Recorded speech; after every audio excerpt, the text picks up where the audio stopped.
Very nice. Very nice. Very nice. Game over indeed. Or that's it, man. Game over. Game over. It ain't over. Nothing's over. You can't just turn it off. No. No, you cannot. Just like you can't turn this stream off. Well, you probably could, but let me tell you something. No, you don't want to. They better not turn this off. You need to call your mama, call your daddy, call your friends, because we've already been in the backstage arguing about this week's episode for the last 20 minutes. This is going to be a hot one, folks. Arguing? Boy, yeah. You're hostile. Yeah, but there's like blood all over the walls. People are fist fighting. Cats and dogs are raining down on us. Cats and dogs living together. It's going crazy backstage, but I'm just hanging around. I watched K-pop Demon Hunters a couple days ago. Great movie. Yes, let me tell you something. We had a wrestling show last night, right? And backstage, he lets me in the green room, right? And he's sitting there humming that shit, and I'm like, "Are you humming?" And he's, "Oh, sorry, I went to see K-pop Demons today." I caught him humming that stuff, man. The songs are good, man. I'm telling you, like, it's a good movie. Okay, I'll take your word for it. Probably my favorite movie of the year so far, to be honest. I mean, what? Oh, it's one of them. I mean, okay. I liked it better than Superman. So I mean, well, I mean that's not saying much. I mean, well, I liked Superman, but I like K-pop Demon Hunters just slightly more. So I mean, okay. You know, but you know what I did like? I liked Alien Earth episode 3 over Peacemaker's first episode of season 2. Oh God. Oh God. Yeah, that was. Oh man. This is what you get when you get a guy who says, "I want to keep my people and bring them to a new universe." You get crazy shit. Yeah. And that's what you get. You're going to have Superman flying by, looking into that room and saying, "Oh, golly, gee whiz, I hope they use protection." It's like G. Wilkers is, "Oh, that's a lot of cocks in one room." Yeah. Okay. Thanks, James Gunn. But, just... Yeah. Again, maybe it's just me. Maybe I'm just a cynical guy. Maybe it's Maybelline. Maybe it's Maybelline. Maybe it's Maybelline. I don't know. But I like I said, I was more interested in what Alien Earth was doing this week than Peacemaker, and it's very. I know you guys are probably going to carry most of the conversation because I know you guys are going to be talking a little bit. So I mean, I'm probably going to sit back and I'll be that one guy in the background going, yeah, I like that, I like that, but this I didn't like. You're going to be in the hangout mode. Yeah, I'm going to be in the hangout mode where I'm just going to just be in the background. I'll chime in when I feel like it. Everybody else can just do whatever the fuck they want. I mean, it's coming on the hangout. I need to find time. Anyways, let's get on with this. Yeah, let's get on with Alien Earth. I want to get on with this since Shifty's totally out of his gourd on his ideas here. Before we do that, we're just gonna go around with our overall thoughts. Now, I'll start first. I'll because again, I'll let everybody do their thing. Like once we get into positives and negatives. So, overall thoughts. I like this week's episode. I didn't like it as much as the first 2 episodes. But it had its moments, and there's a lot of interesting build up. But again, I kind of need to see a little more because I mean it's only the first couple of episodes, and but again, it's the first 3 episodes, so there's going to be a lot of setup, a lot of building up the things, and like I said before, there are things I really liked in this episode, but there were things in this episode that I was kind of like, oh, I don't know about that one, Chief. So, yeah, those are just my overall thoughts. Shifty, what are your overall thoughts on episode 3? I got like 3.5 pages of thoughts. Yeah. Well, you know what? I'll let Chris go then. I mean, no. Go ahead, let him because okay. It's fine. All right, I really like this episode. I really like this episode, maybe not as much as last week, but it offers so much in the way of plot building and raised a lot of questions, making me go back and check out some scenes in episode 1. It continues to pull a Legion / X-Men / New Mutants vibes in there. I swear Noah Hawley is using the Demon Bear storyline from New Mutants just as much as he's drawing from Peter Pan. Superhero kids. You got a plane. You got Professor X in there. You got Maura McTaggart. The chick even has a Scottish accent. You got Kirsch, who could be Cable or Magneto. We don't know yet, but he's definitely inspired by Roy Batty. And they keep equating the Xenomorph or the hive mind to bears, really. Hey, well, what does that have to do with New Mutants? Yes. Oh, the Demon Bear. Remember the movie? That was also based on the Demon Bear saga in the New Mutants, where the Demon Bear was a demon entity that haunted a member of the New Mutants during that storyline, and it fits in with what's happening with Wendy in the hive mind. It's just all up in her noggin there, and she's getting like psychic visions, kind of, maybe, we don't know, but she's hearing something. And actually, yes, absolutely, she is getting psychic visions, and I'll tell you why here in a second. Also, a lot of visions seem to be coming, at least in the first episode, from that dream machine. When Cavalier was reading Peter Pan, you see her going to sleep in this like machine, and it's blue, right? Blue light come up, and then we see the visions of sheep. And Alien is in the same same kind of universe as Blade Runner, and the book that inspired Blade Runner was "Do a Robot's Dream of Electric Sheep." She did. Android. Well, she did. A robot, android, whatever. She dreamed of electric sheep. But man, let me tell you. Let's see. I can't tell if they're psychic visions or flash forwards or flashbacks, because at times it's kind of hard to tell, because they just pop up all over the place. Or if the story is just being told out of order in some regards, because like I said, that beach scene in the first episode where she got her powers, it ends all ominously. Like that's maybe like a future scene we're seeing, where maybe that Scottish lady is going to get killed or something. I don't know. We'll have to find out. Like we saw the Xeno chasing the Joe early on in episode 1, and then later on in that episode, we saw the picture of Slightly, where he's drawing the picture of the Xeno, which we saw this week during the debriefing scene. So they're showing us bits and pieces of future, storyline parts. During that sequence, you see the monkey trio during that where he's reading the Peter Pan story. Hear no evil, speak no evil, see no evil. Now, is that hinting at Wendy's powers, as she can hear the hive mind? And this week, she seemingly could see it as well, because the whole end scene is not what we think it is.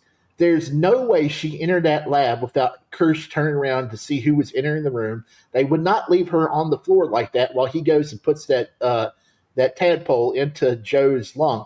That had to be her communicating with the hive, and the hive telling her that's what went on. Because if you think about it, that could not have played out the way that they showed it. And in the opening scene, they'll probably show us that she's getting visions as well as hearing stuff. Now, the monkeys could also represent Wendy for hearing, Curly for speaking her conversations with Cavalier, because she spoke evil.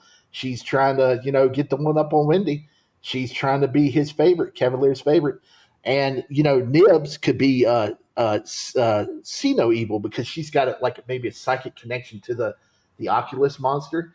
And I'm not exactly sure if she's the only person that's seeing that exterminator that's in the hallways, because it's always tied to her.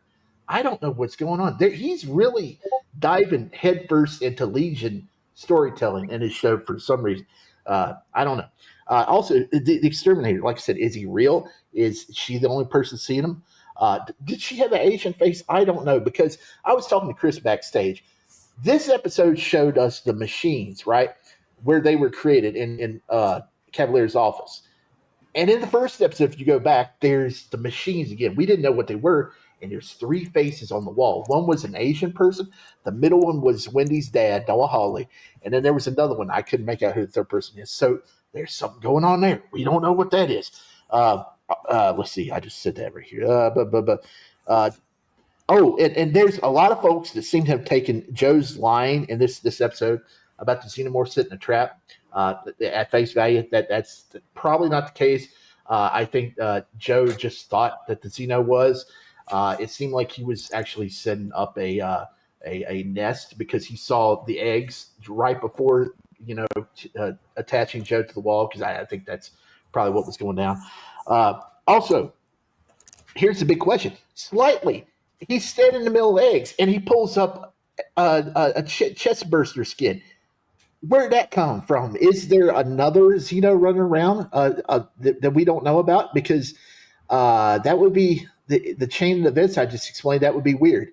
I don't know. That there may be another Xeno running around out there. We'll have to see. 6 eggs, 6 kids. Is there any correlation to that? I don't know. Probably not. That's probably not in that case. Wendy wiggled around right after they showed a scene of Kirsch putting that tadpole into the lung. Like when it dived inside, she was like on the floor, right? So she's having psychic connections, whatever the case, to the hive mind and that going on. But but it was right in the lung that she was shaking around. So that's another thing. Could she have also psychic connections to her brother? I don't know. So it's weird. And that's all. Also, if they put that sucker back into Joe, will it leave alien DNA behind, and will it make another type of hybrid instead of a human synth hybrid? Will it make it like a Xeno human hybrid? Questions. It's questions on top of questions on top of questions. And I'm done. Thank you. End scene. Wow. Ladies and gentlemen, comic chat. Oh, Danny comes in now. He missed all that. And I think that was the intention. Oh. Remember, overall thoughts should be a blurb or 2, not 3 pages. No. So from now on, give your overall thoughts, and then that was my overall weave in thoughts. the rest of the. No, because you're talking about the whole episode. That is the pot calling the kettle black, there, buddy. Here's the thing. You know what, Danny? That was my overall thoughts of the episode because it raised a lot of questions. They're not likes, they're not dislikes, they're questions, they're mysteries and stuff. And you have these little. Let's get ready to rumble. You have these little segments that doesn't exactly fit everything you need to put in there that you want to talk about. So I had to put it into when I thought it felt like was the appropriate one because it wasn't like. Okay.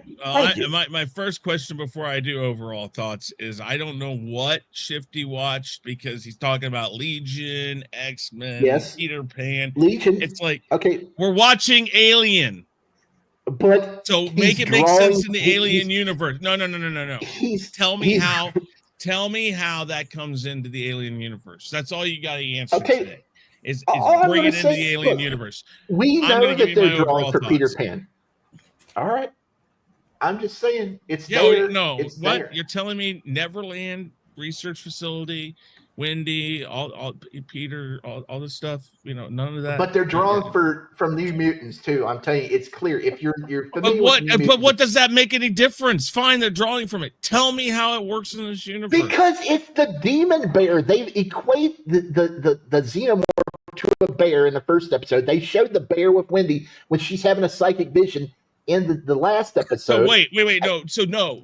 They're not bringing it into the Alien universe. They're trying to take the Alien universe and throw it at everything else. No, they're bringing themes and storylines that's inspired them to stick to. Stop. Does Danny want to go before me on the overall thoughts? Because it won't take me too long. Yeah. You know what? Let's let Danny give his overall thoughts on episode 3. Yeah. I think the show is very, very good. It's better than what I thought. This episode is very, very interesting to me. I believe Kirsch has some kind of ulterior motive. He's playing really low key, but to me, this is definitely a very good show. I'm liking it better than most of the movies, and I'm very curious to the direction is going to go. All right, very good, very good. My overall thoughts. I think this episode absolutely earns its title, Metamorphosis. It raises the stakes again. It's emotionally charged. It pivots and escalates the danger and deepens the character arcs, which is important. I think that there's intense confrontations with the xenomorph. There's psychologically things going on here, but it still holds on to its gritty sci-fi horror, and again, that philosophy side of it. I'm just picking on Shifty. I mean, I get the there's a lot of psychological or psychosomatic things going on in these episodes. But I really like how the blending of tension, atmosphere, and the thematic weight of everything going on, because it's very well done so far. All right, very, very and that good. You do overall thoughts, Shifty. Damn, lots of shade being thrown here tonight from two. But Dan is just going to throw it back at me and go like, "Yeah, look who's talking." I'm being like silent. there's like we need to expand to like at least one more like segment to like where like speculations or mystery or that's questions. At the end. Yeah, that's like the final thoughts. That's predictions. That's predictions. That's like speculation, questions, things that make me wonder. That's all of that. But that's the next episode. That's like and then everybody's rushing to get out of here by that time, so you can't really spend a lot of time on it then. Like I needed to front. Yeah, but I needed to front load it. I had to front load it this week because the whole episode, the whole show is nothing but questions and mysteries and questions and underlying themes of X-Men and Peter Pan and Wonderland and all that stuff. God help me. And Blade Runner. Don't forget Blade Runner. I know. I told you he was going to do that, though. I told you. I swear, Danny. If you want a good laugh, I'm serious. Go back and listen to my initial thoughts because you'll just sit there laughing. But I have questions. I'm here for support. I'm not going down the rabbit hole. I'm not. I had 3.5 pages of notes. Well, speaking of, we're gonna do positives, and I'm not gonna start with Shifty this time. I'm gonna start with Chris. Positives. All right. Let's see here. Again, I talked about the cinematic tension of this. The xenomorph battle it's visceral and it's perfectly choreographed. I really think so. These are things that have been the parts that have been missing from other alien themed products. I think they did a really good job. It's very much in the alien spirit. It's grotesque. It's thrilling. There's a lot of tension involved. So great stuff. Again, it kind of doubles down in this episode. The identity, man versus machine type thing going on there. It's explored further and deeper in this. Morrow's riddle and the Lost Boys' internal conflict stuff going on. It's a great theme going on there with that. The whole self-sacrifice with Wendy, to save her brother. Again, the alien consciousness thing is really an interesting thing to bring on. A lot of what Shifty has said is not wrong. It's just where he placed it, maybe. But the whole thing and then Metallica, all that stuff, that was, I don't know. I think that was very interesting how they did that. Let's see here. I think what is this? Babo Kise? Is that how you say his name? Morrow.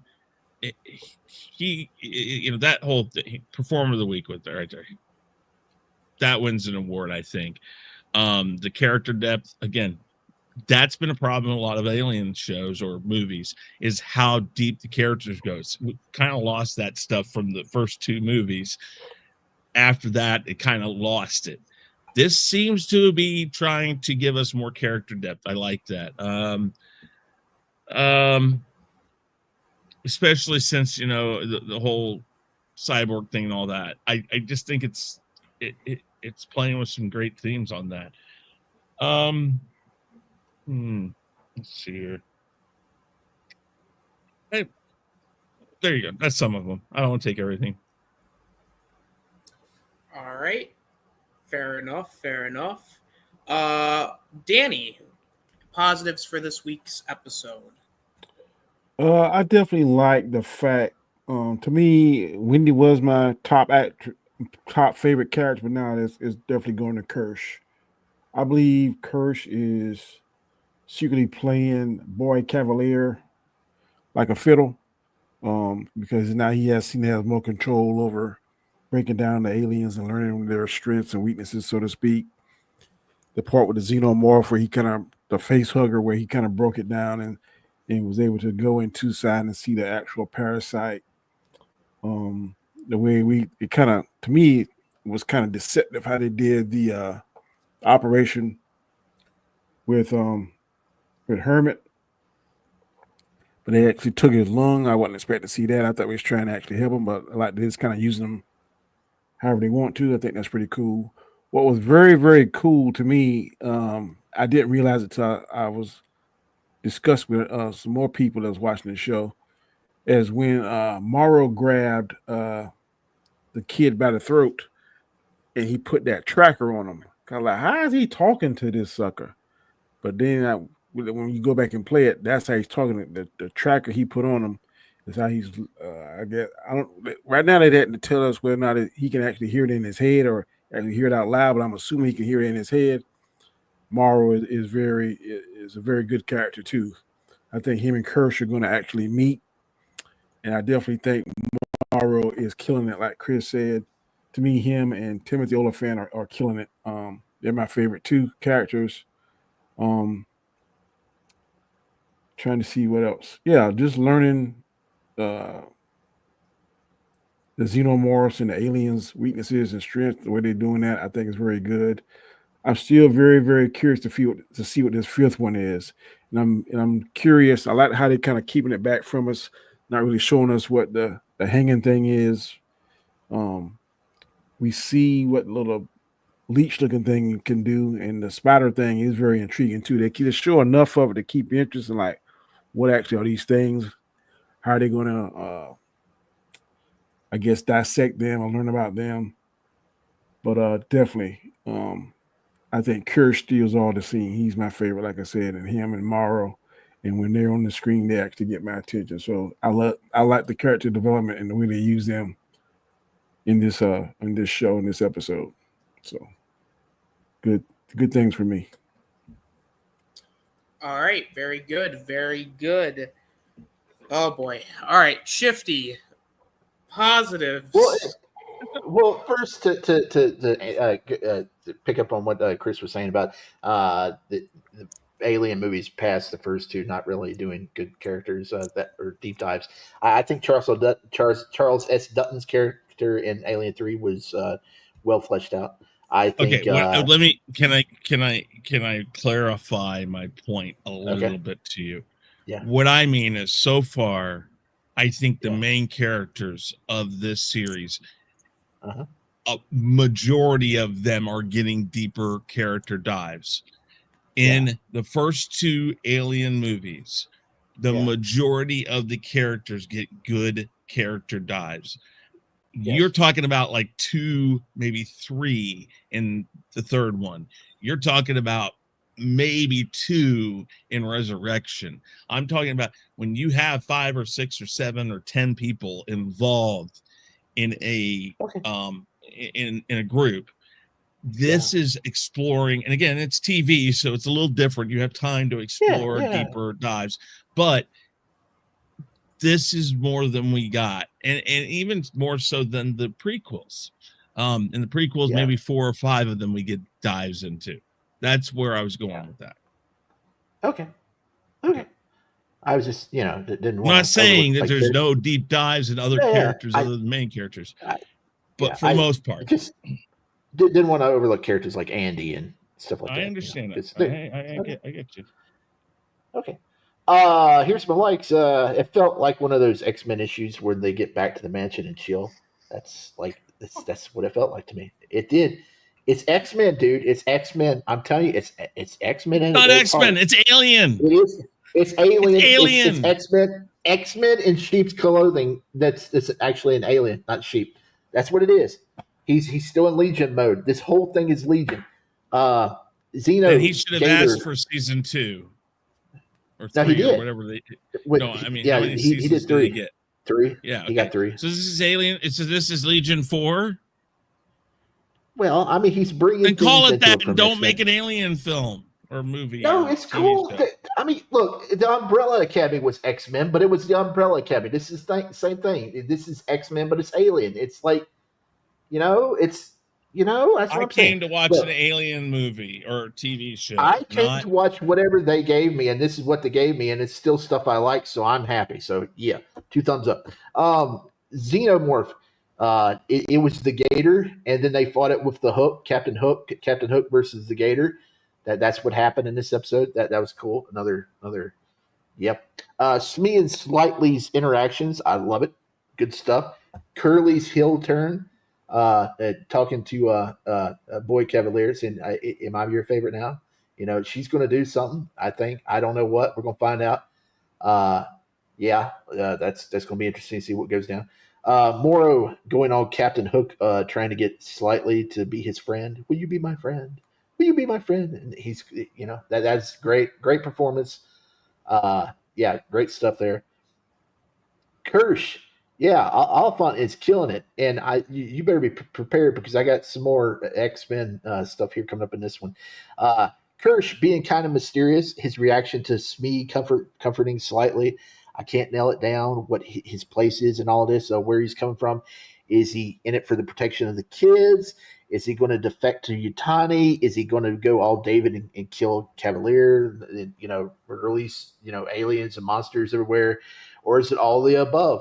Right now, I get a feeling that he's not so much Cable so much as he's a Magneto meets Roy Batty. That's what they're going for here. I think he's definitely going to get the kids. I think Nibs is going to go off the she's going to go crazy. So I think that, who knows? And Curly has got her own deal going with Cavaliers, so they may not be in his group if something happens. But Alphon's killing it, and just the whole episode. The more I think about it, I watched it twice. Didn't care for it so much the first time. Liked it more the second time, and now that going back and seeing all the stuff that they're layering in, it makes you want to go back to episode 1 because there's stuff from episode 1 that ties into this, and thematically and for the mysteries and stuff. It's just a really well written television show, and I just don't get all the people on Twitter that's complaining about saying that the writing sucks, because it's great. It is great. I wish more shows was like this. It's like freaking Lost to me. Lost was a lost cause. No, Lost was great. Watch your mouth, Chris. Lost was great. Watch your mouth. Lost. Yeah. Okay, then explain to me how they even figured it. The ending makes no sense. Yes, it does. It makes complete sense. Okay, fine. I totally disagree, but that's my point. That's my belief, so it's fine. We don't have to talk about it, but the ending makes perfect sense. Yeah. Psychic visions of the high mind. You just don't understand it. No, I understand what they were trying to say. It's like I couldn't finish my TV series, so I just had to throw something together. So that's were they what dead? I'm saying. Were they dead? That's going to be the problem alive? for this. Were they dead or are they still alive? They're dead. No, they were not. You see, you do not understand. No, that's the thing. You say that, everybody. It's like there's a split on that they were too. not There's dead. no There's no consensus. split. They said the people who wrote the show said they were not dead. They weren't dead. If you have to explain stuff, then it doesn't work. You don't have to explain if you don't understand it. Y'all hear me? The scenes in heaven where we see at the end, they didn't go to heaven. They were in limbo at the end, and they didn't go to heaven until everybody got there. Everybody lived. Yes, exactly, Shifty. And everybody died at a certain point in time, right? Yes. That's why Hurley says to Ben, "You were a great number 2." because they were running the island until they died. Yep. Not everybody died. The Alien Earth Roundtable brought to you by My bad. Lost. I came in here and messed up the show. I got it. My bad. No, you're good. No, you're good. You're good. It's just when you say things about Lost like that, you better have, because I did. It's just, again, a waiting room for the afterlife is not okay. It's not alive. Stay focused. Yeah. Can I throw this? Can I throw something back at Chris? Let me throw something back at Chris here. Oh boy. You're a huge X-Files fan, buddy. Try to explain how that mythology ended twice badly. Tell me how they ended that. I can't because I'm going to tell you the same thing. They were told they had a certain amount of time and they couldn't land it. The same worry I have for this, the same thing happened with Lost. I don't care how they try to spin it. There's lots of shit that doesn't make sense. You know how you end something abruptly and make it work? The Newhart, the Bob Newhart show, when they went back and basically put him in the original series with his original wife. It makes no sense, but it works because it was a dream. End of story, done, whatever. Who cares? I think it's when you when you have 500 storylines to wrap up, and then you just kind of say, okay, well, we got to do it now. Look, Noah Hawley is one of the best TV writers today. He's had 8 great seasons of TV shows. I think he knows what he's doing. And he's pulling a lot of this in from Legion. I'm telling you he is, because this is written. What's the point, though? Make it make sense here. All right. Wait. Alien. That's what we're talking about. Make sense in this. We're talking about synthetics that have human minds, and it delves deeply into the subconscious of a person getting stuck into a robot body. And Alien, and explain it in the Alien universe. All right. Well, it is being All explained in the Alien. Yeah. All right. Well, I'm gonna put a kibosh on this real quick because my God, we're supposed to be talking about Alien Earth, and we're talking about X-Files, Legion, like we're talking about everything else. That's what I'm trying to say. Let's talk about Alien. Come on, that's what we're talking about. We are. Bring it into this, though. All right. I am. Okay. All right. Yeah, I'm telling you. Just Anzo, since you came in late, I'm gonna let you do your overall thoughts and your positives. Whew. Yes, sir. All right. So, Big Ford Entertainment. My overall thoughts. I didn't think this episode was that great. It wasn't horrible, but I had a lot of issues with it. I thought they did some stuff in there that kind of has me worried about where they're going with the show. But other than that, it was, I didn't hate it. You know what I mean? I'll never sit there and say that this episode was trash, because it wasn't trash. My positives for this episode, so mainly my positives for this episode are characters, right? I love Kish, and I loved when him and Morrow, or I think that's the name, Morrow, when they got together and had that little conversation. I loved that scene. I thought that scene was great. Some of the stuff with the xenomorph, like the effects and everything, that's fire. I think it's really good. But again, I think there's some plot armor there that I kind of had an issue with again, which I'll get into when I get into my negatives. But the acting is pretty much on point in the show. I think the acting is really good. I like Wendy. I like Krish. I like the android. The kids are a little bit of an issue to me, but I love the fact that, and I think this is one thing that they're going to be dealing with in the show, is how these kids are adjusting to being in a synthetic body, right? One of them looks like she's already going crazy. The other one is young. He's naive, so he's going to be able to be manipulated by Morrow. His name's Morrow, right? Yeah. Yep. Yeah.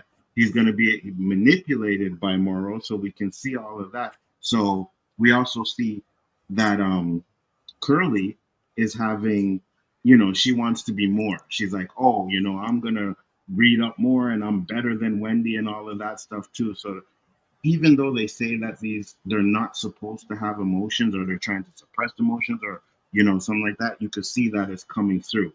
So I think it's going to be a very interesting dynamic to see where they go from there. What else did I like?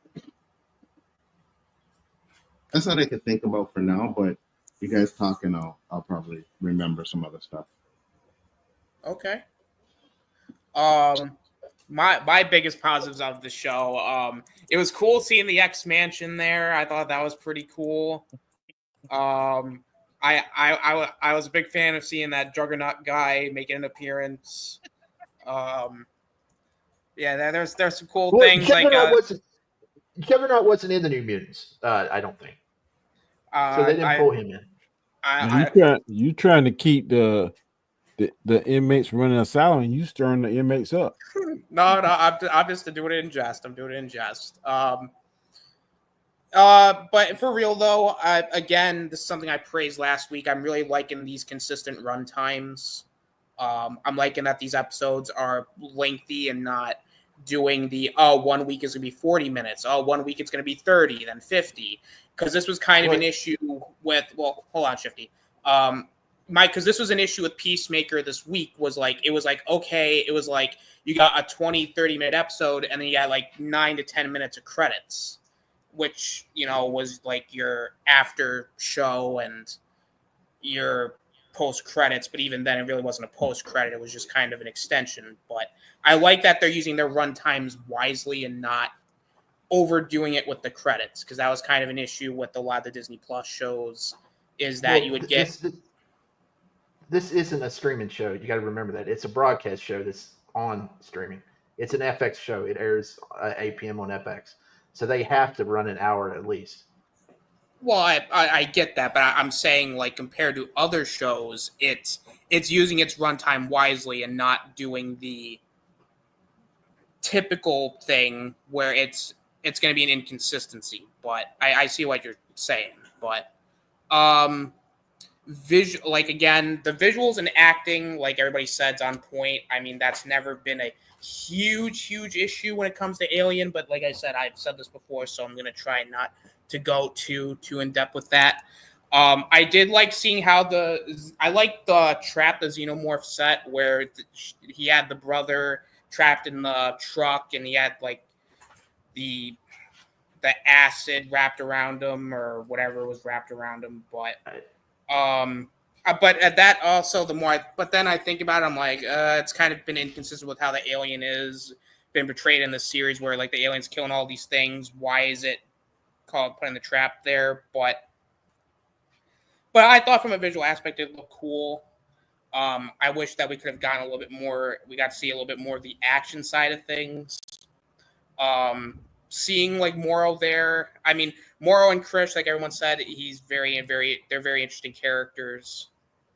I did like that little thing, like what Morrow says to the one kid, one is a machine, not a machine. And that's a very philosophical question, because, you look at things where it's like, okay, well, because when I was in school, like when I was taking philosophy courses, that's typically something that they bring up is like, okay, a machine's a machine, but eventually when does it stop being a machine and when does it start being like a thing or this, that, the other? Like, I thought that was a very nice callback, and like seeing what they're doing with the creatures and like seeing Morrow interact with the head of Yutani. I thought that was a very interesting scene. Like, I like that. I like a lot of the setup there, and as more and more you're seeing like the billionaire character, like you're starting to see more of his motives, and you're starting to see like how different each of these kids are. Like Anzo brought up, like one's starting to go crazy,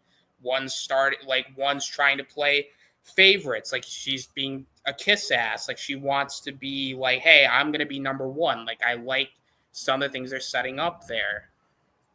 I mean, like I said, I could talk a little bit more, but I'm just trying to get my general positives out of the way. Like, I think I like what they're setting up. I like the characters for the most part are, they're getting there. And just overall, like it was, like I said, I'll go into a little bit more and when it comes to my negatives. The music I thought was pretty good, especially towards the end there. expanding on the whole, like, she's hearing like what like the xenomorphs, like, you know, them prying open like the face hugger and like her like freaking out, convulsing. Like, I think that's very interesting. It's just all in all, there's a lot of things that they're setting up here that are very, very interesting, and even getting to see like the inside of like what the face hugger like is and like dissecting it. I thought that was very cool. Because like every time like you see like the face hugger, like they try to pry it off, like the acid like spews everywhere, so they can't really do anything about it. So like just seeing them like actually just like take it out of the thing and dissect it, I thought that was cool. So there's a lot here that, and like the moral interactions with that one kid, I thought was, it's kind of weird, but like I see what they're going with that. Overall, it's setting up a lot of things, like I said.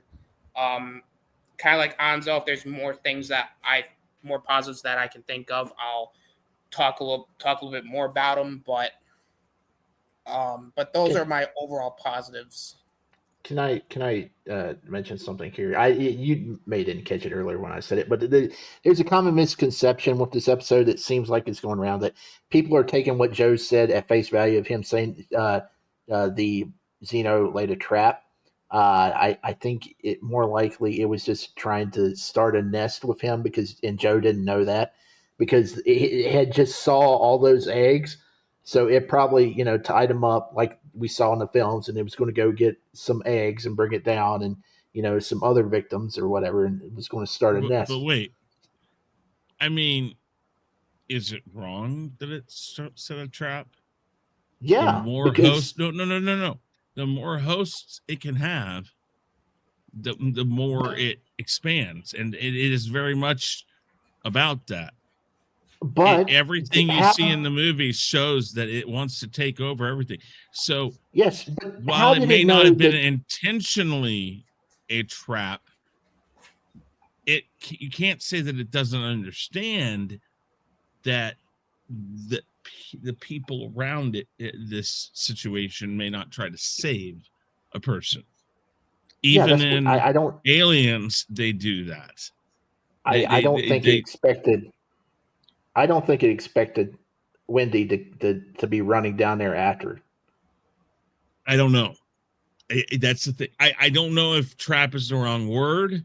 I think it's a little emboldened to go, it's definitely not a trap. I think it's a little emboldened to say it definitely was. It's how you take it. I just looked at it as starting a hive, but I mean, it could be either or. I mean, I was just I was kind of. Yeah, it wasn't just you. I just saw it constantly on the web, and there was like he was setting a trap for Wendy when I don't think it even knew Wendy was going to be all up on his ass. No, I get that. Yeah. All right, everybody. Well, that was a long section here. I got one more quick positive shifty, very, very quick. Sure. I like the way they showed how, like, whenever there is an actual human around the eggs, that's when it kind of gets them going, versus when a synthetic is around, then they really don't consent or whatever. We never seen it in the past that I can recollect. I like the way they especially showed that in this particular episode, that whenever it sees a life form, an actual life form it can detect, it kind of starts getting a little activation going on, versus go ahead. They did in the prequels. David was like, he created the eggs in that movie, and he was around them, and it didn't react to him because he was a synthetic. I didn't pay much attention. But you actually, what, I do kind of agree with that, Danny, because that's a small attention to detail that I do really like. Because if you're like a synthetic, they're not going to go for it because they need a living host to survive, to gestate and be born, essentially. So that's why I don't think a synthetic. They're probably gonna. I don't know. I don't think a synthetic will be compatible with the facehugger or with the parasite. I just don't think so. But they may change it and do whatever they want to do in this. I don't know. That's another question that's pretty interesting. But based on what I've seen, I don't think that's going to be a compatible. But they may do it. Yeah. Well, you see, the question is a synthetic human with a different consciousness in it, which is where I think they're going from. That's the difference between an android and a synthetic. Synthetic is basically a human, therefore it would work with the way the facehugger works. Androids wouldn't. But I don't know. I that is one of the many questions within this whole. I don't like all this cyborg, synthetic android. Yeah, it's a bit confusing. Well, there's no android. Exactly. Or whatever the things are. There's two an android at things. the very beginning. What? In the first episode, the very first 5 minutes, there is an android in it. They blatantly state it. You're talking about I'm not talking. I'm not talking about this. No. Hold on. I gotta figure out. I know it's three different kind of people that they said at the beginning that were battling for. Yeah, I thought they said there was this cyborg, synth, and hybrids. Cyborg. What was the third thing you said? Cyborg, synth, and hybrids. I thought that's what the only three that there were. Yeah. What's the hybrid? Have we seen that yet? The hybrids are the kids. The kids are the hybrid. I thought it was synth. Hold on. Was the Asian guy an android? I don't. What's the difference between that and a synth? But there are androids in there. Okay, so here's what I just looked up. Yes, it features androids, which are a staple of the Alien franchise, with as well as other life forms, synthetic life such as cyborgs, humans augmented by machinery, and hybrids, synthetic bodies with uploaded human consciousness. So they're different than. So synthetic bodies means something that isn't quite human, but it's a human thought process. Androids are full on robotic with I believe that's what Kirsch is. Yeah, and that's I think so. Hold on. Like I said, it's confusing with these different I think that. So I think Kirsch is a synth, and the Asian guy on the ship was an android because he couldn't figure out. He kept on looking at that girl in that pod like all pervy like a PD pervert. Yeah, but that's a new addition to it. They kind of because, or at least they weren't in the films. Not to go too deep down the rabbit hole. Yes, Kirsch. Well, he's a synthetic android. See, that's the thing. They're adding a whole lot of new terminology into this outside of what we used to know, which is human, alien, and android. That used to be it. Now they're throwing a whole bunch of. Again, we'll talk about that later. Let's move forward. Sorry. Yeah. Negatives. Let's see here. I think I started with Shifty for overall. I started with Chris with positives. Danny, negatives. I don't like the kids, other than Wendy and possibly Curly. The rest of them, Nibs, she gets on my nerves. Toodles, he gets on my nerves. Rashidi, he gets on my nerves. Smee, none of them I have no interest in. I don't think they're needed. I think if you take them out, the story still will progress. I don't like the fact we don't know what that doggone janitor in the suit is. What is that an aberration, or that somebody real? What is it for? Don't even give us a clue what that is. Don't quite understand it.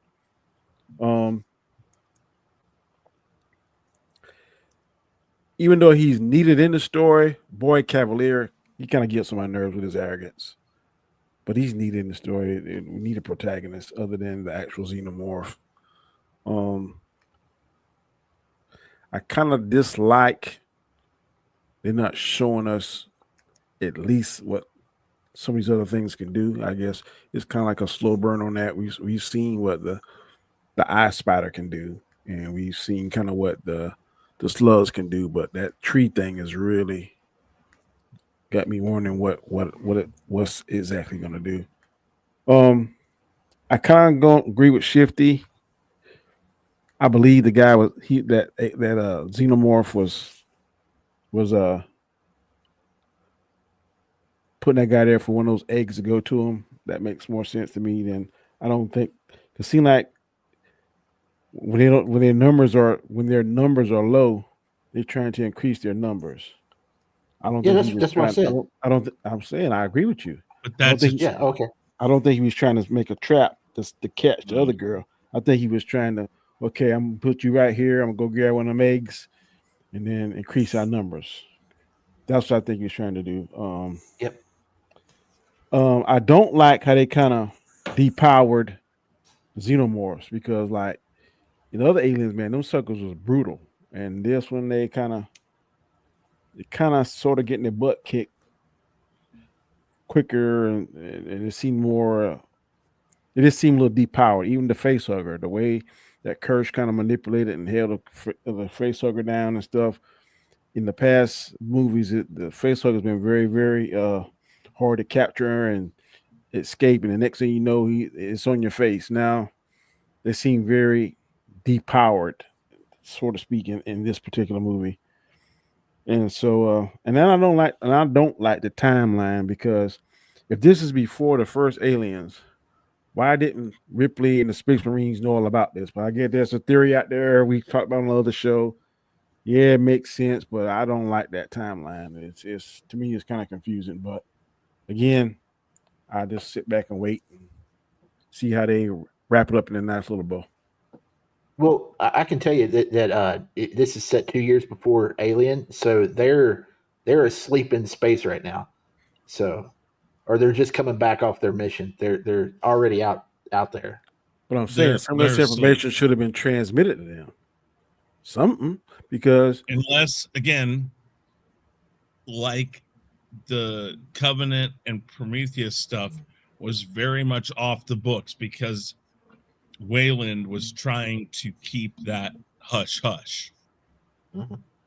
So this could be whatever's going on here could be very hush hush because I don't know. I mean, I don't disagree with you on what you're saying. I'm just saying another question within the many thousands of questions they've already started to make us wonder that they have to wrap up.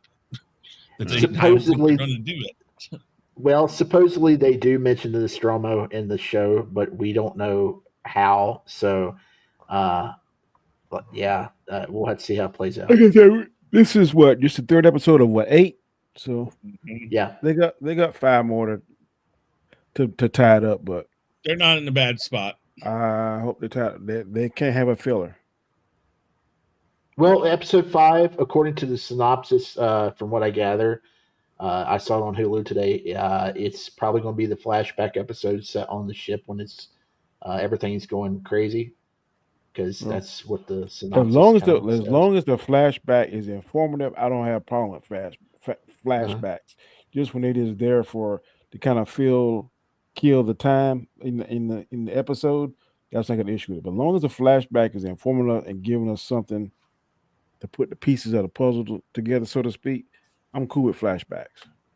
That episode is also going to be 1 hour and 4 minutes.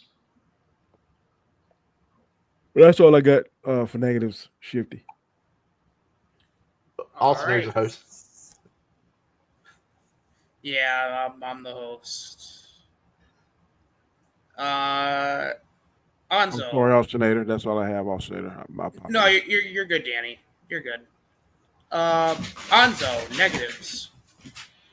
All right. So for me, my negatives are those kids. I cannot stand the kids. I think they are really annoying. They drive me up a wall. And when I talked about plot armor earlier, the plot armor with the alien and the brother, right? Because we see the alien going around killing people so easily, like with nothing. But then when it gets the brother, it puts him in the cocoon, whatever. She saves it. But then when it comes out, it grabs him and it flings him around and it stands on top of him. And then it does the mouse thing.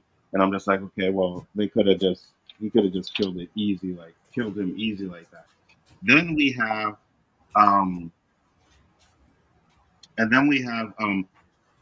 when Wendy, she grabs it with the hook, she pulls it into the elevator, and then when she pulls it into the elevator, she's pulling it out, but she only pulls it enough for the tongue to get hit. I'm like, just pull the whole head out and then chop it off on the head. But pulls her in, she kills it, I wish we would have seen that fight a little bit more. But earlier, we see the acid go through the truck when she stabs it, and then when they're in the elevator, the acid is just on the elevator, like it's not going through or nothing. And I was like, okay, well, that's not pretty much consistent with the acid there. It's kind of weird. I don't like, and I'll see where they go with it. But right now, I don't like what they're doing with her feeling the aliens and everything like that. Or I don't think she was feeling it. I think it was more of her. I think it was more of her kind of like hearing it. You know what I mean? She was hearing the pain of it. So I don't know. I just found that a little bit weird. I just found that a little bit weird. What else did I not? I don't remember. It's slipping my mind, but mostly that. If something else comes around, I'll remember. All right, fair enough. Chris, negatives. Again, the problem so often with alien movies, or in this case, TV show, is pacing.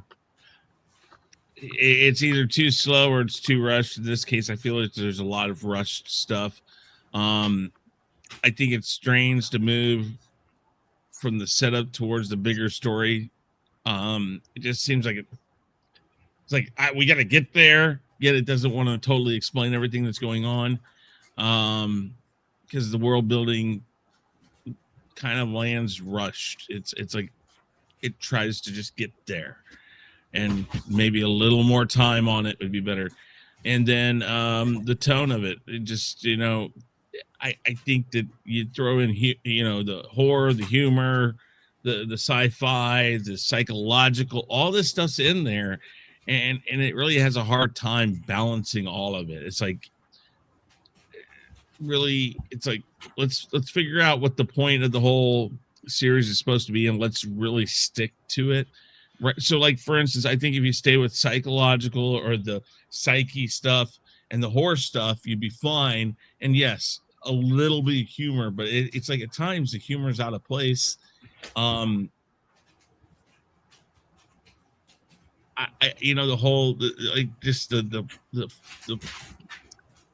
Lost Boy, the Peter Pan aspect to this is always kind of disconcerting. That it's like, again, I'm okay with the theme, the ideas going through it, but we're in the alien universe. Let's stick with the alien universe. The fact that they went so blatantly on the names of characters representing the Lost Boys, Toodles, Smee, all this stuff. It's like, let's focus on what we're doing here. I think those are mostly my big things, and the kids are kind of a bit much. It's like, yeah, you can kill them off and it'd be fine. Then they hurt a little bit. Fair enough. Is that all your negatives, Chris? That's where I'll go with it. All right, fair enough. Shifty, negatives. I ain't got no negatives, but I'm going to answer some questions, possibly. The alien in Joe, I think he did have some plot armor to him, but like we were saying that he was being, used as, the starting of a nest probably there.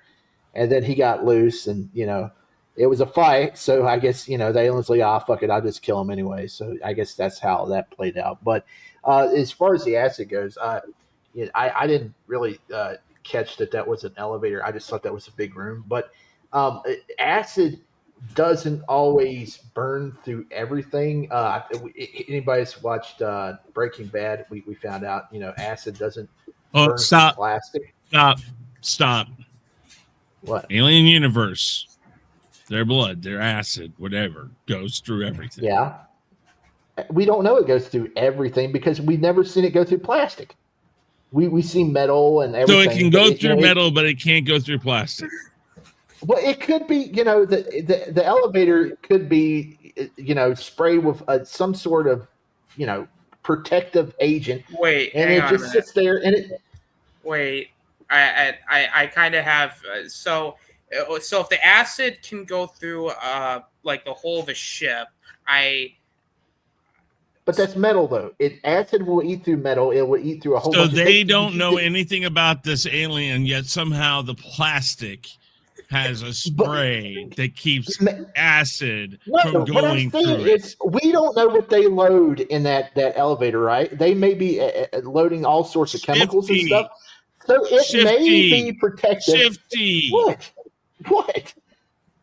Listen, Ansel pointed out a problem that your beloved boyfriend director didn't catch. I was talking about and therefore Breaking Bad told us. Doesn't matter. Breaking Bad is not Alien Universe. Lost Boys is not Alien Universe. X-Men is not Alien Universe. We are in the Alien Universe. Acid goes through everything. The alien acid not in real life. Through everything. Acid doesn't go through plastic. That's not How do plastic you know? barrels. It does. Because he was a science teacher and he told us on Breaking Bad. That is in this universe. You cannot use another show to act like this has anything to do with this show. Chris, in real life. In real life. Where is it? How do they store acid? How do they store acid in real life, Chris? How do they transport acid in real life? Not real life. In real life. So so they're not adhering to real life facts. So I guess in Alien, all right. I'm just saying that acid goes in plastic barrels. That's how they transport it. That's okay. Whatever. Okay. All right. Okay. It's okay. It's okay. Oh, and the hive mind. I think she was she can hear the hive mind, and that's how she's seeing things and hearing things. I have an because answer the end of the episode, the end of the he didn't hear what I said in the opening thought. So let me regurgitate this for just a second. Hold on. We already established that she's hearing the hive mind. That's the clicking stuff. Well, at the end of this episode, it could not have played out the way that we think it did, because Kirsch would have turned around and looked and saw who came into the lab. The kids would have saw who came in the lab. They would not leave Wendy sitting on the floor there while they go off and take the embryo and stick it in the lung. So what we're probably seeing is her getting visions from the hive mind, and that's what happened before, and she's now picking up on it. And then because next week we see her looking at the lung of the tank. So all of this is probably being told out of order because she's getting visions. Okay, go ahead, Chris. I was just going to say I have an answer when we get to the place where those belong for the visions thing and the hive mind thing. All right. I have an idea. Okay. Go ahead. But we're going in. We're in dislikes currently. So the thing that I took from that whole interaction is that if I ever came face to face with a xenomorph, I can protect myself using plastic Ziploc bags and plastic bottles. No, stormtrooper suit. Okay. Sure. Dear God, help me. Negatives. Geez, man, I'm not gonna go too long with this. I kind of agree with Chris. I think the pacing, especially, is a little off. I thought, especially in the middle, it's a little wonky at points. The kids, I'm gonna pretty much agree with what everyone says. They're annoying. They're really just. I get why they're the kids, because they kind of need to have that comic relief without making it up in your face with comic relief. But you know what? But when I'm seeing them do childish things, it's a little off-putting, especially for a series that's supposed to be a little bit more serious. So that's just me. Well, I lost my train of thought here because you guys, my God, this show was off the rails tonight. Now I think I got a little headache coming on now, but I'll power through.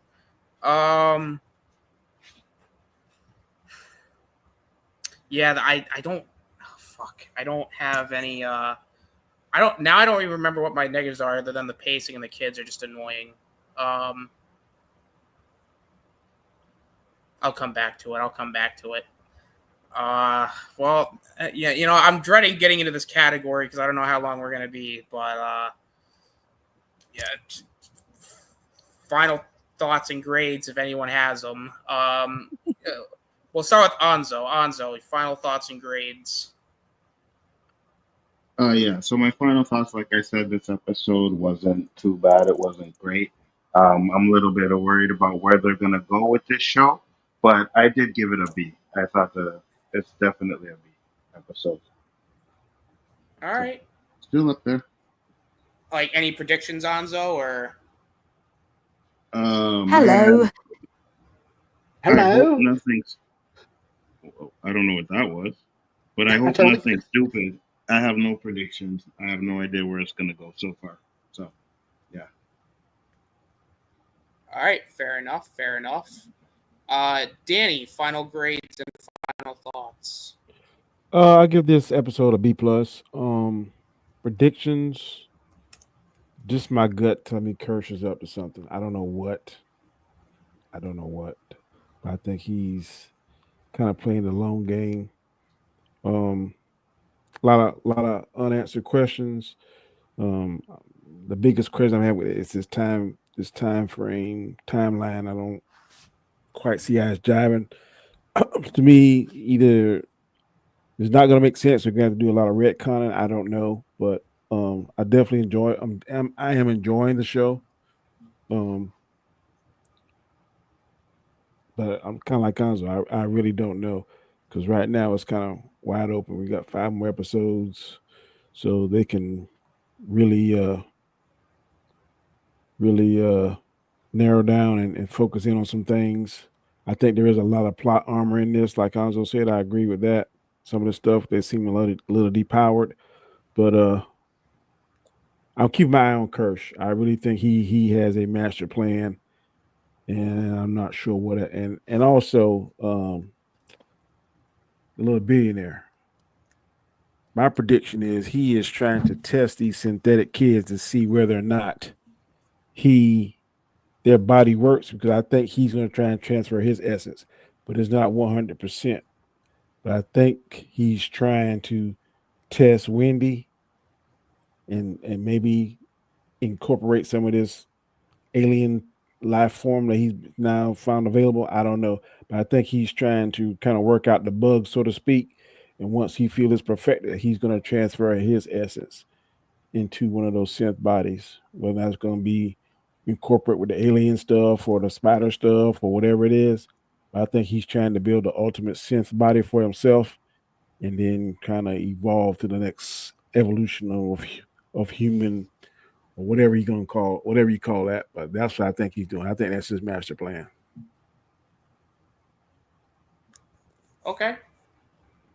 Is that all you got, Danny? Or That's all I got. all right, fair enough. Chris, final thoughts, grades, and predictions. I think this episode helps step into its own. This series, again, I'm kind of with Danny.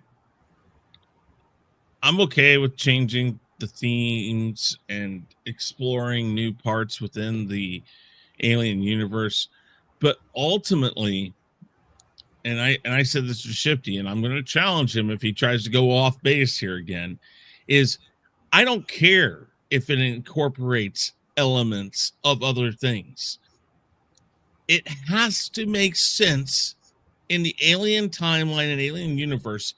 If you don't expressly say at the beginning of a series, hey, we went out, we made an alien series, it has nothing to do with the alien timeline, it has nothing to do with the alien mythos, we're doing our own damn thing. If you say that, fine. They didn't say that. So you have to No, they didn't. They have not said anything. No. And everything on FX, everything everywhere else states that it's in the Alien timeline. They say it's set 2 years before Alien, but they said they were going to take their own. Even Grok said but that does not say it has nothing to do with it. It just says they're going to give their own spin on it, which is fine. It says running parallel. Tie it into the series. It has to answer questions. It's opened up so many damn questions. It has to answer these questions. Now, my final thoughts on this episode.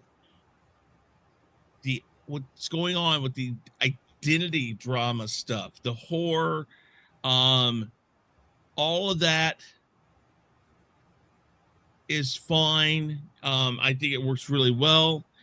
It's ambitious, which can be positive.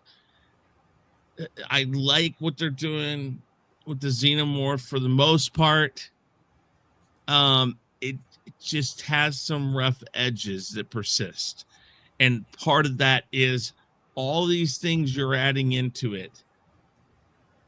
Again, they did not say it has nothing to do with it. Everything that FX has said about this ties it in. It says it's in the same timeline. It's in the Alien universe. It happens X amount of time before the original movie. Fine. You have to answer everything that you're opening. And it's getting harder and harder for me to believe they're going to land this. With that said, I give it an A. Wow. Okay. Chris, can I ask you a question real quick? Yes, you can. So I think from what I am to understand is they want to make this a multi-season series. Do you think that they're going to try and leave some things open for an eventual season 2, or do you think that okay, going back to something that Shifty said earlier about when we brought up Lost and whatever, and I misstated and I can re-quote how I mean what I meant. So maybe Anzo doesn't think I mean what he thinks I mean.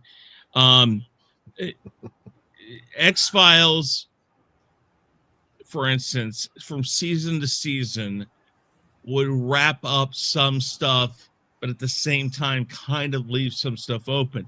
I'm not saying you have to wrap up everything.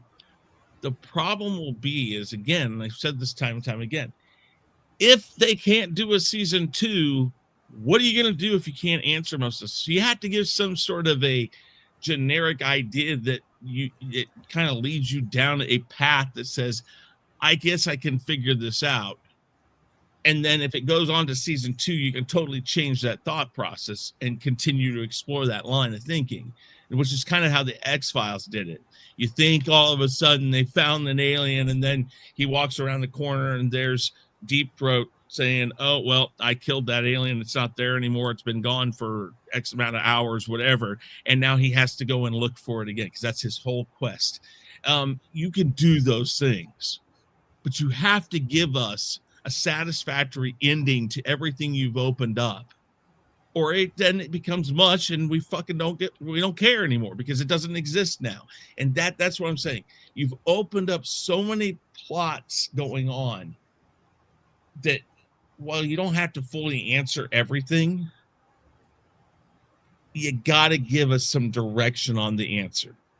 So if it doesn't if this is it, if they say no more, we're done with this, nobody got it, we're going on to something else, which I'm sorry to say, but is more than likely something that could happen with something like this. I'm not saying it will happen. I'm just saying it can happen. Give us ideas on what you're really trying to tell us. And if it goes on to season 2, then you can either pull the rug out under our feet and say, nope, that's not what's going on. We're going to continue down this road, or finish it that way. That's all I'm saying. You got to give us a direction on where you're actually going. Right now, it's all out there and it's floating around all over the place. And we just are like, oh my God, what's going on really? And going back to predictions and stuff, hive mind thing. If the reason why they took the consciousness out of her body and put it in this synthetic is that perhaps they had given her or infected her with the alien virus or whatever you want to call it. She might have a hive mind with them. That would answer that side of it if Shifty's correct. Okay. I just wanted to ask because no, that's fine. All I want is some general direction on what you're doing with this series. No, I right agree. Now it's wide open, and they've got 5 more episodes. I'm not saying now's when we need it, but at the end of this season, we need to have a lot of answers or directions towards those answers. That way, if they say nope, we're not doing another season, at least we can speculate that we know the direction they were going. No, I agree. Okay. No, I agree with all of that because I'm going to bring that up when I get into my final thoughts and grades. Shifty, final thoughts, grades, and predictions. Borderline between B+ and A-. I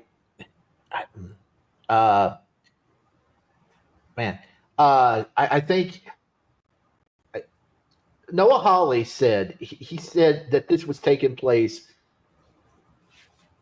around the time of Aliens, right? And that was a clear sign that no, that's what he said. And then the FX head said that they don't care, the fans don't care about the mythos, even though they state that this is taken 2 years before Alien, right?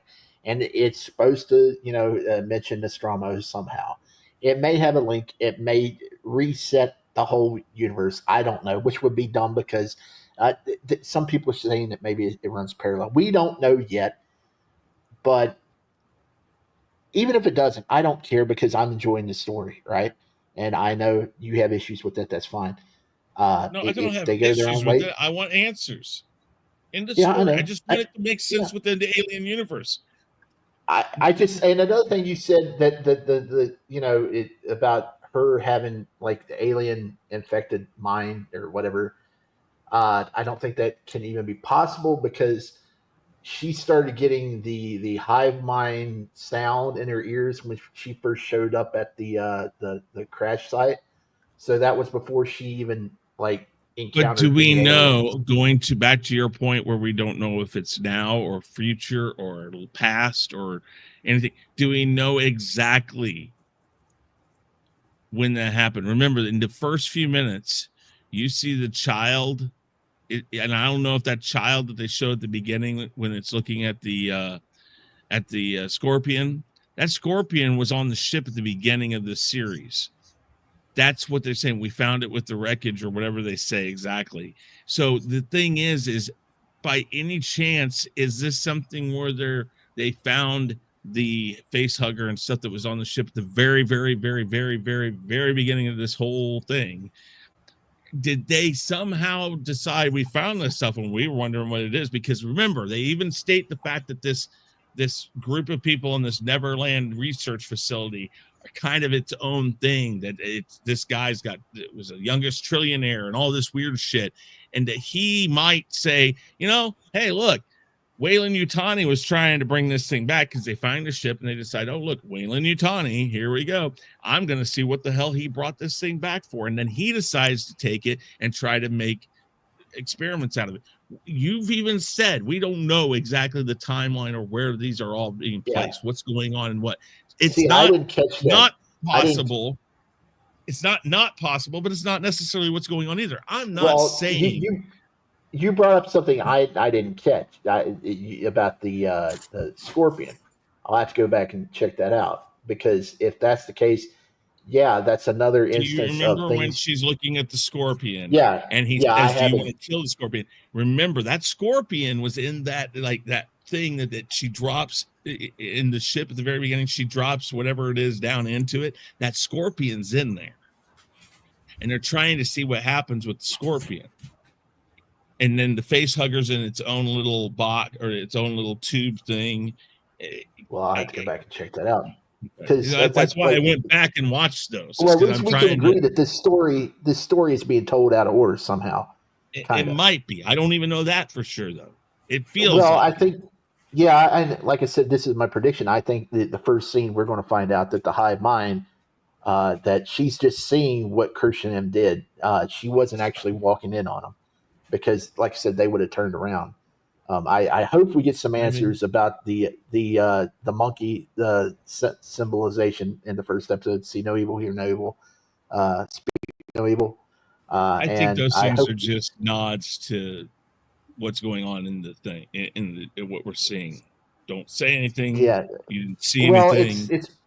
It's veering off into two things. It could either be the hive mind powers, or it could be talking about the three people I mentioned, Wendy, Nibs, and the girl that was trying to get with Cavalier, because those all fit those themes of speak, see, and hear no evil.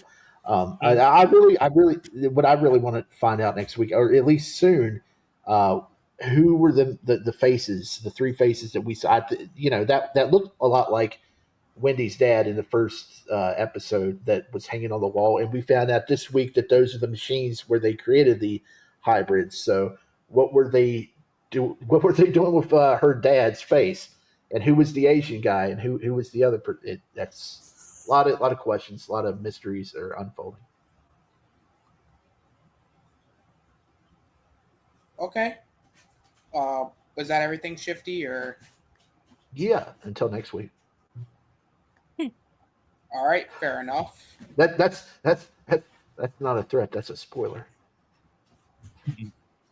Fair point. I'll give this episode a flat B. I thought it was pretty good. Again, like I said earlier, I liked it a lot more than Peacemaker this week.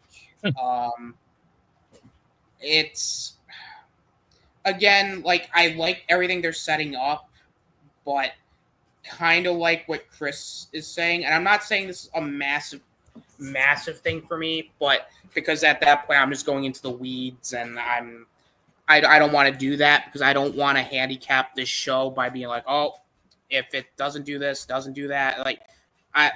But like what Chris is saying, I think they need, because this is kind of an issue with this series, is they introduce stuff, and then for whatever reason, whether it be due to the studio being the studio and fucking people over, or whatever happens, but they introduce things and then they don't follow up on it.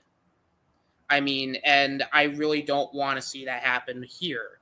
Now, that being said, I would like to see them try, like, because again, where this takes place is just really wonky, because you got one person saying this, one person saying that, and then you got this person going, well, it's going to take place here, and then it's going to take place there. It's like, they need to get their facts straight, because you got an FX guy going, oh, well, the fans don't care about continuity. It's like, and they don't know what they're doing. And Noah Hawley's saying, oh, it's taking place before Alien. Okay, fine.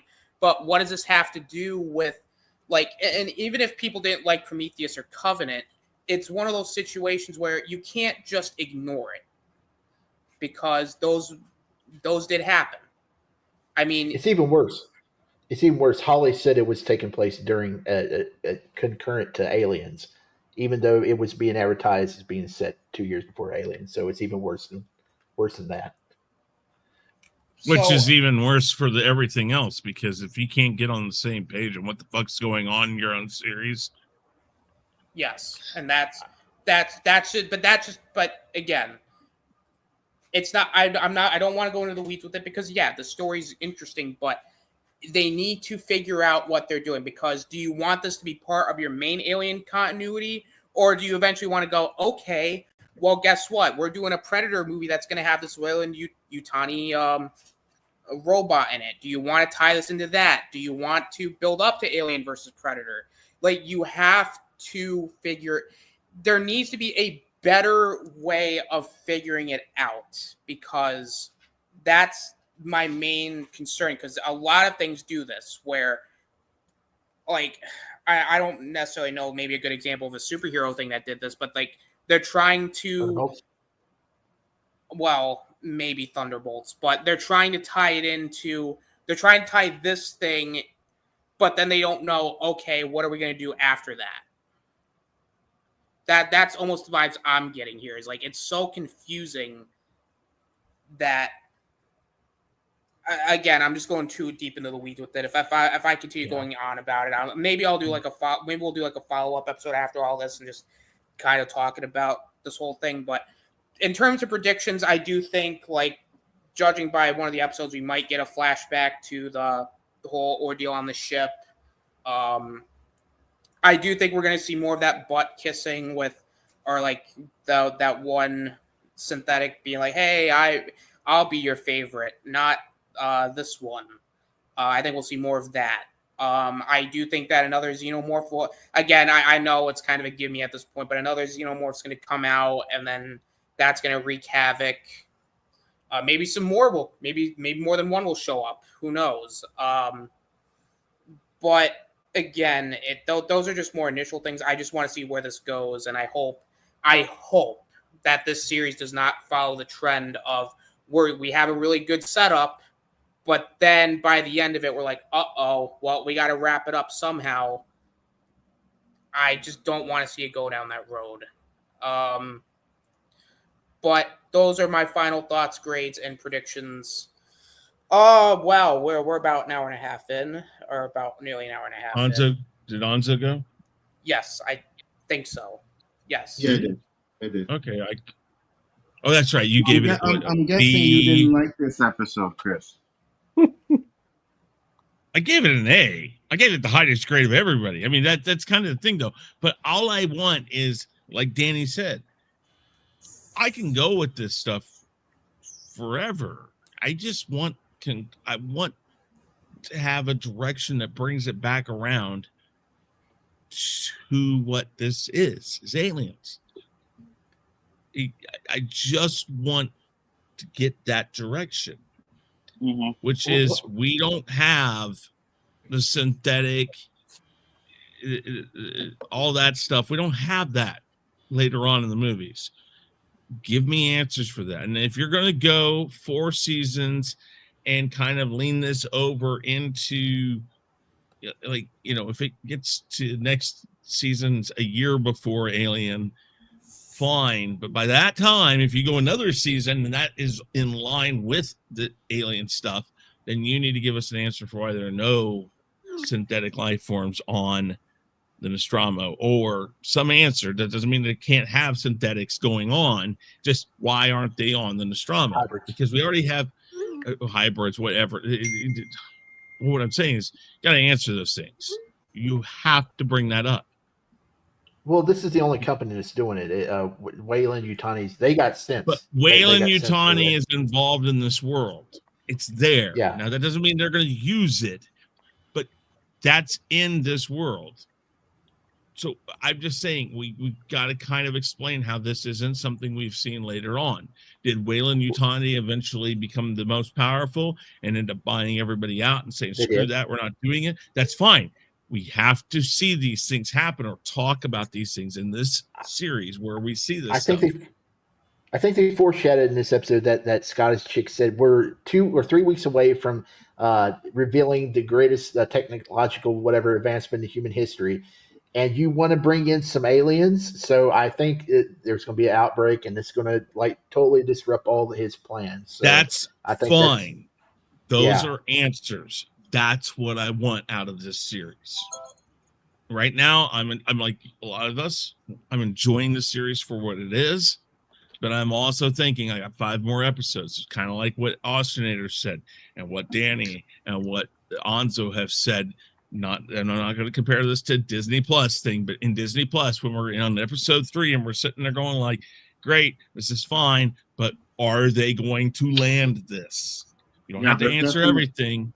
Go ahead. No, I was just going to say, there's definitely a possibility they could screw it up big time. So I hope they don't. That's the thing. I hope they don't.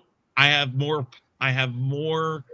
faith in FX pulling it off than I do Disney Plus.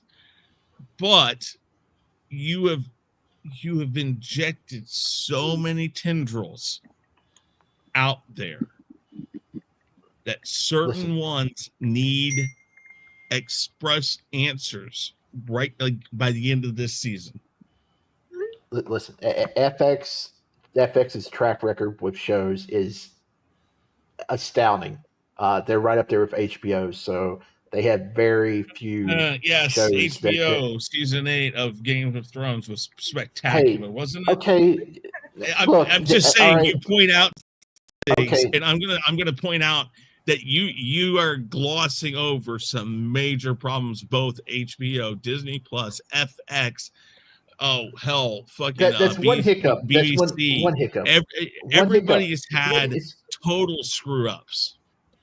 Okay, FX really, they haven't. I mean, even Danny will tell me that. No, I'm just like, I don't know what you did to Chris or not, but he's on you like a buzzard. The Shield, Sons of Anarchy. We got, Rescue Me. You got so many great shows. Sons of Anarchy was a total trash by the end of it. Here we go. Here we go. Danny's gonna. Yeah, here we go. That's fine. He can disagree with me. I'm just saying. By the time you get to that, it's like, oh my god, what the fuck are we doing? How was it a trash? It was a complete story. Oh. Hey, whoa. Before I get into it, I don't care. So let's go ahead and wrap this up. I'm talking about Alien right now. I don't know how this is going to end. I'm just saying I need some answers to a lot of what's going on here. It doesn't have to be complete answers. It just needs to be going in a direction, and I get that direction by 8. I see. I think I see what's going on, but that's just me. Where this is only the second round table, and we, instead of talking about Alien, we were talking about Lost, Legion, Sons of Anarchy. Oh boy! I think I'm just gonna say this in closing. I think the show is good. It keeps my interest. There have been a lot of other shows that after the first and second episode, I'm like, no. To me, is one of the better products that the Alien franchise has put out. So I'm going to see it through. Like I said, I believe the two to watch are Kirsch and Boy Cavalier. They up to something. I do predict though that maybe the next episode is. I think the next couple episodes are going to be slow-ish episodes because if we're judging this as a movie, these first 3 episodes feel like the opening act, your introductory act into a movie. And I think we're going to hit those next couple episodes where it's going to be your second act, where it's going to expand on stuff that's happening, and then I think maybe by the 6th or 7th episode we'll probably get like towards the. I'm ready to see the 7th and 8th episode because I think they're going to be fire. I think episode 5 that we know is a flashback. I think it's going to flip everything on its head, just everything, and then the back half is just going to be like. Just crazy. Like it's going to be like a complete revelation. It's just going to everything we're seeing. I think is questionable right now. Excuse me. Okay. Fair enough. All right, we're about an hour and a half in. I'm gonna let everybody go around the panel, tell everybody where they can find themselves at. We'll start with Anzo. Anzo, where can they find you at, sir? You can find me at Bigger Ford Entertainment, doing some things, got some things planned. I appreciate you having me, brother. It was fun.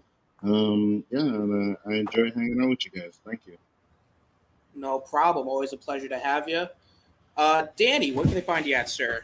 Find me on my channel, The Road to Wisdom, Mondays and Fridays at 7 a.m. Also, Anzo's channel sometime, OOC, Chaos Central, The Hangout, Storms Live.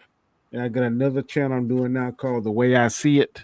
I'm uploading only shorts on there, so please check that out. Thanks for the invite. Definitely appreciate it. No problem, Danny. Again, always great to have you. Chris, where can they find you at, sir? Real Review 3000, Chaos Central. We skipped last week on the Rule of 3. We had some stuff going on. We're going to do it this Monday. And you can find me there, Real Review 3000, sometimes over on Bigger Ford Entertainment, sometimes on Danny's Road to Wisdom, any one number of those channels, and lots of other places. You can find me on Star YT lots of places. But thank you for having me. I do enjoy these. I like this series too. I mean, I like it. I want it to work. I agree, sir. I agree. All right, Shifty, where can they find you at, sir? You can find me on YouTube and X, and I'm right there with Chris. I'm a huge Alien fan, and I really enjoy these roundtables, and I'm glad Anzo and Danny, I'm glad y'all could join us for these. Have a lot of fun discussing it with y'all, and I enjoy arguing about with y'all too, because this is my favorite IP, and I really hope it pans out, and I hope the story ends up being good, because I just a good time just talking about it, because we never got a show before, and hopefully this leads to something bigger than just one season. You can find me Thursday nights. At least you haven't argued. At least me and you haven't argued about this show yet, Shifty. So yeah, it's a good thing. Yeah, exactly. You can find me Thursday nights, 8:30 p.m. on Tommy and the Guinea Pig Collective and Vinny Art for the Collectible Pass Toy Show. 3 hours of talking toys from the 1960s all the way up to today. It's a lot of fun. Come check us out. And of course, what Chris said about Sunday nights, Jackbox Fun Night, and come on over, get in the chat. We play What the Dub, and we have a lot of fun. We play Jackbox too, and come hang out tomorrow night. Absolutely. Very cool. Very cool.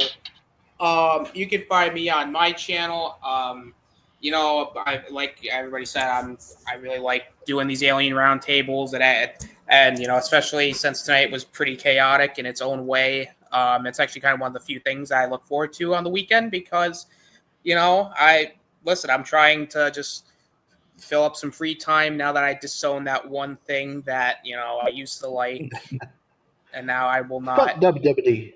I agree. Fuck the wrestling. Yeah. Well, you know what? His life's falling apart. Since he's graduated college, Star Wars is dead to him. Now wrestling is dead to him. Well, not necessarily wrestling itself, but WWE is dead to me. So yeah, WWE. Okay. Yeah. But yeah, no, fuck Star Wars, fuck Marvel. DC is still kind of iffy with me. And then Star Wars, we all know that. I'm not even gonna get into it. But no, I'm having fun doing these, and I can't wait for next week. Will this be another episode of Chris and Shifty having a drag out brawl? We'll see. The anime is just we're kind of, I think we're like technically 9 episodes into the anime so far. So maybe some character arcs happen, some twists and turns. You know what's crazy? The brawl that we had on here wasn't even nearly as heated as it was backstage. We should have just kept our mouth shut and saved it for the show, because god dang, we were going at it. I thought it was pretty heated enough. Yeah. Oh, I missed it? Damn it. Yeah. Big old nerd fight.